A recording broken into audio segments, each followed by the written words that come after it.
अस्सलामु अलैकुम वरहमतुल्लाहि वबरकातुहू। नाज़रीन, आज हम लोग शराइत नमाज और फ़राइज़ नमाज दोनों को याद करेंगे। इससे पहले जो लोग हमारे चैनल में नए हैं, चैनल को सब्सक्राइब करें, वीडियो को लाइक शेयर करें। तो चलिए शुरू करते हैं।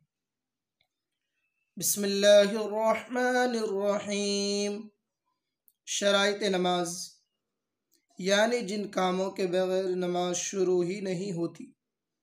नमाज की 7 शर्तें हैं। नंबर 1, बदन का पाक होना। नंबर 2, कपड़ों का पाक होना। नंबर 3, जिस जगह नमाज पढ़ना है उस जगह का पाक होना। नंबर 4, सतर का छुपाना। नंबर 5, नमाज का वक्त होना। नंबर 6, क़िबला की तरफ मुँह करना। नंबर 7, नियत करना। ये हो गया शराइत नमाज।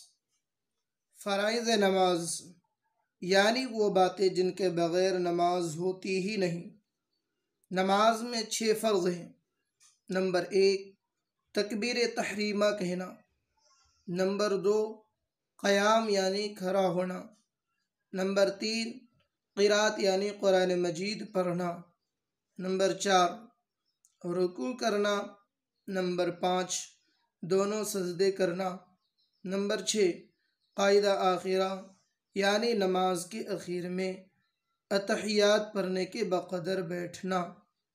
नोट: तकबीर तहरीमा शर्त है, रुकन नहीं, मगर चूँकि नमाज से बिल्कुल मिली हुई है इसलिए फ़राइज़ में लिखी गई है।